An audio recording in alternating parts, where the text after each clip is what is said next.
Hello, guys, and welcome to episode 13 of Nydu Vibes. I hope you guys are having a wonderful week. Well, how can you not be having a wonderful week?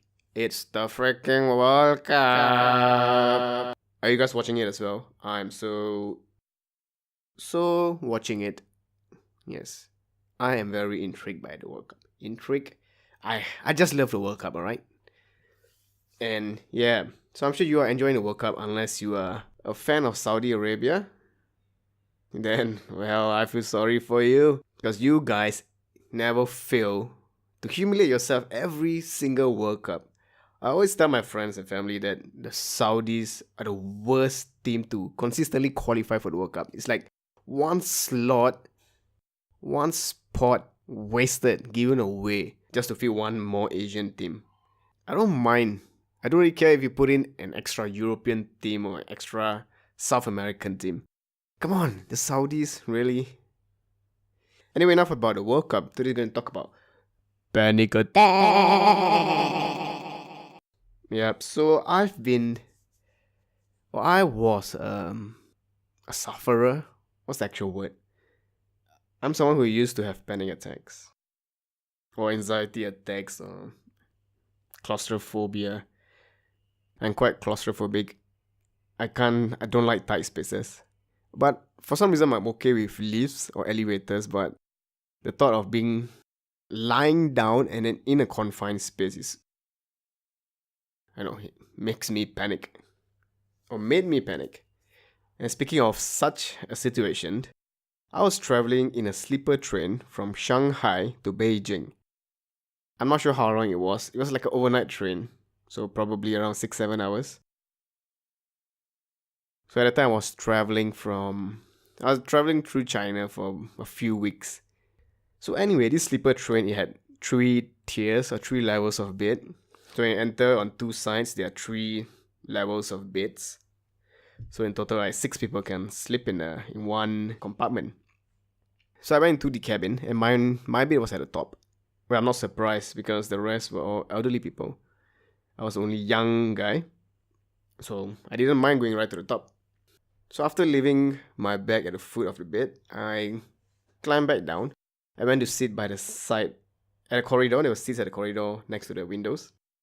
Yep, so I sat there and watched the beautiful countryside zooming past me. And it started getting dark and it was time to sleep. So I went back to the bed. It was quite a squeeze. Well, I'm actually a very small guy, and even for me, it was quite a squeeze. If I lay on my side, like facing out, my shoulders were touching the ceiling. That's how small it was. And it was like being in a coffin. If you ever imagined yourself being in a coffin, someone closing a coffin on you and you're still alive, yeah, that's what it felt like. And for some reason, I have this fear of being buried alive in a coffin. I'm guessing that in my past life, I died that way. Like that scene from Kill Bill where the girl was buried alive in a coffin. Yeah, that scene triggered some anxiety in me. Another thing about my situation was the ice cold air conditioner was right next to my head with loud fan spinning within.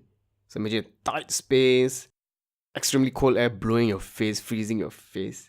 I was hiding underneath this thick blanket, which did not help the situation at all.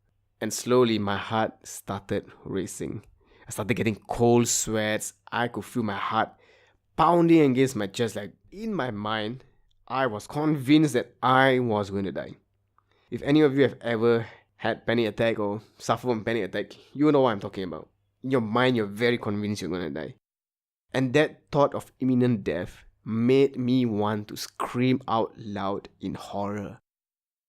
The scream was on the edge of my throat, forcing to escape through my mouth. And I quickly slid off the bed and climbed down on the ladder. I couldn't take it anymore. So I went back and sat at the corridor again. And my heart rate went back to normal. Everything was perfectly fine. So I thought, let's go and try to sleep again since everything's normal now, right? So yep, I went back to the bed, snuggled in, and well, the same thing happened again. And I thought, this is it. I'm going to die in bed in a foreign land, far away from my family and friends. Not knowing the language, not knowing the people. And the elderly people are going to find a young, healthy looking man who died in his sleep while all the old people survived.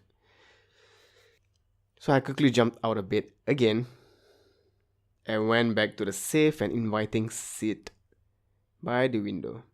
I took out my phone and started reading. So I finished the entire collection of Sherlock Holmes just as the sun was rising in the horizon. So slowly, some people were waking up, and the sunlight also made me feel safe. So I thought I should try sleeping again, and I was super exhausted. The overwhelming exhaustion and the safety of the sunlight helped me to fall into a deep sleep. And I slept until the afternoon. So this incident happened probably 5 years ago. It was quite a while back. And I've had a couple of incidents since. Not being in a confined space, but rather having stupid thoughts in my head. But I don't suffer from this anymore.